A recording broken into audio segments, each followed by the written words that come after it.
welcome to We Are Better Together, the channel created to put the value back into relationships. I'm your host, CRJ. Let's get into it. Today's topic, the queens of my past. I want to talk about the ladies that I fell in love with but didn't love me back. And as I look now, it saddens me because all of these women, queens, are unmarried. And that's a shame because unfortunately or fortunately, they are extremely successful, very successful. And I look at them from afar and I'm like, wow, why are they all unmarried? Some of them were married, divorced. Some of them actually have kids, and some of them did not at all. But looking at them and looking at where they are in life, it saddens me. And so I want to take you back a little bit and kind of let you know what I'm feeling. And so you're probably wondering why. Why are we talking about this? One, to get it off my chest. But two, more importantly, I want to help the younger generation. It took us 3 generations to break this thing. It might take us 3 to fix it. But the young girls need to know we are better together. That independent model, that mindset will have you lonely. It'll have you lonely in your latter years. And it ain't cool, trust me. I was born in 1972. Great generation. First generation out of the racial crap that we dealt with in the 60s, the segregation, not like that in the 70s. Black people, white people, listening to disco music, dancing, screwing, music, drugs, party, disco music. It's awesome. Now, I was a kid, but I saw it. But going into the 80s, we did our thing in the 80s. From an entertainment standpoint, think about it. Prince and Michael Jackson, two of the number one artists, music wise, entertainers, top female artists, Whitney Houston, top talk show, Oprah, top TV show, The Cosby Show, top actor, Eddie Murphy. We were doing our thing in the 80s, moving to the 90s, and it didn't stop.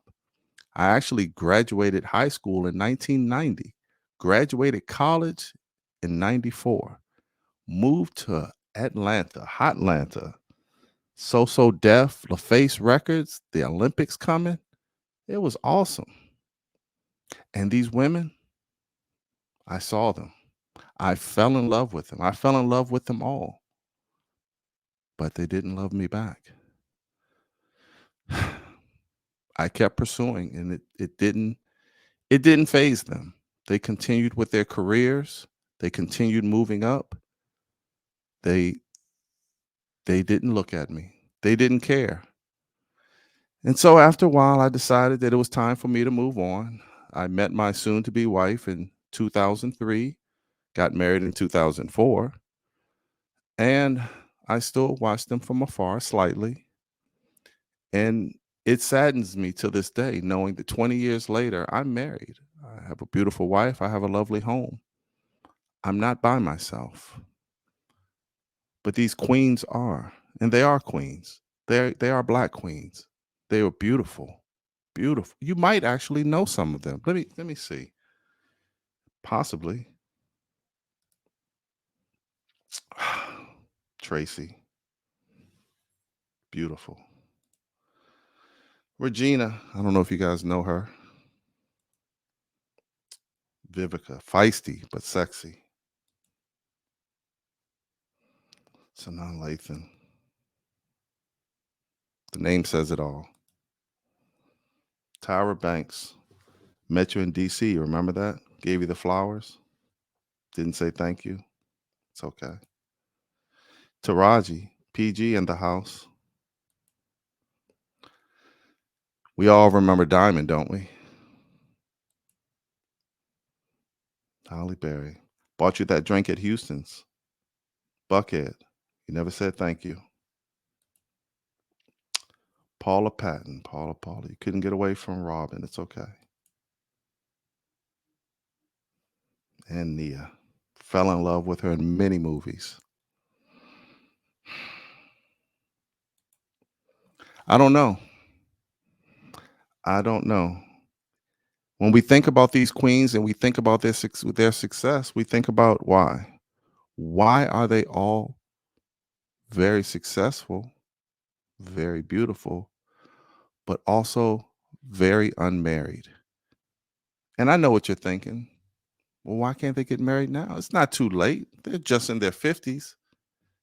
It is too late. Yes, it is. And that's what I want to prevent. If these queens are having a rough time in their 50s, how is it going to fare for you? Exactly. But wait a minute, CRJ, you said it's too late. Why is it too late? I'll tell you why it's too late. Many reasons. Number one, hypergamy. Uh, you've never heard of that? Hypergamy is the way that women choose a suitable mate. So when a woman is looking at a mate, she always has to look up. She cannot look down. That's one of the reasons why women always look for men who are taller. But more importantly, from a financial and a stability. So when you think about it, if a woman makes 50 grand, she needs a guy who makes 51 grand. If a woman makes 80 grand, she's going to be looking for a guy who makes 81 grand. I got to think that all of these women's net worth has got to be more than 5 million. So damn it, they need a guy that's worth 5 million plus. And that's how not just these women, but all women think. It's how they are made up. It's not going to change. A woman is always looking for a man who has more from an education, more from a financial, more ambitious, taller, stronger. In every category, she's looking up.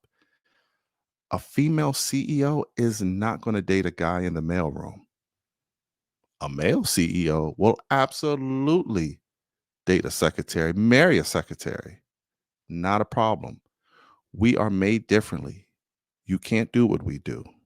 You could, but you won't.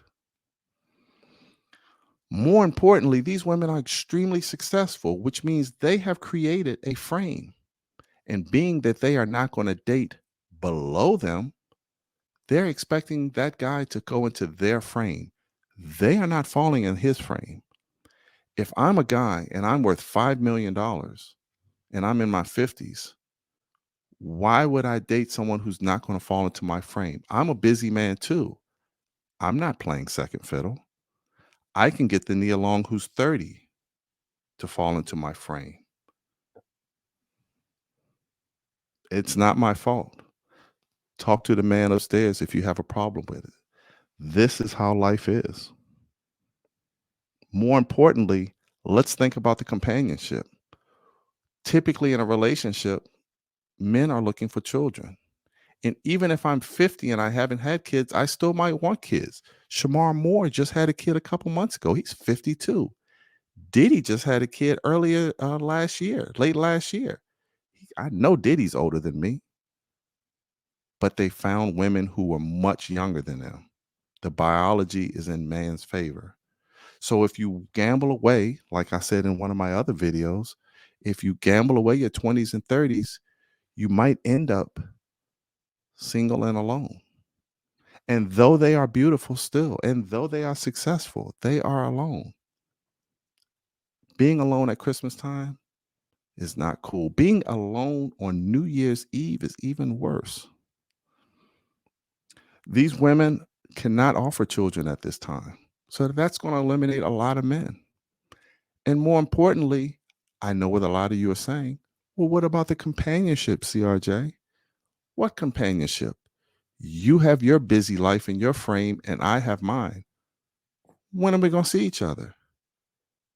If I'm at the success they are, I need someone to get on my team. I'm not getting on your team. I know it sounds cruel. I know it sounds rough, but I also know it's real. Like I said, we are better together. We got to start thinking about the future. I know it's hard to put it together. I know it's hard when you're young. It's like a 401k. Why do I have to give this money? Don't worry. You'll appreciate it later on. It's no different. The last thing I'll say is when it comes to men and women, I don't think women understand one thing about us, and that, well, there's a lot of things they don't understand, but this is one in particular. Men like to show women things. We like to be the first. That's obviously why men like virgins. But just in any activity, in any knowledge base, when a woman says, I've never played pool before, I'll teach you. I've never shot a gun before. I'll show you how to do that.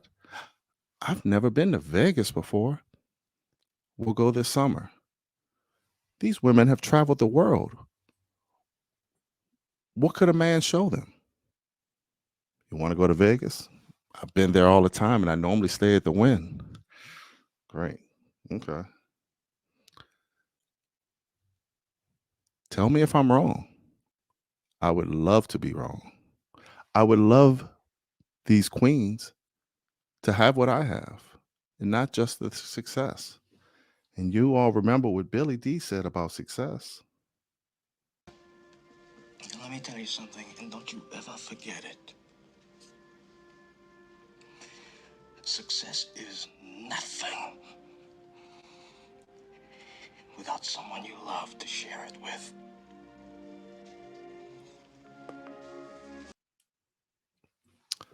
That's right. Success is nothing unless you have someone to share it with.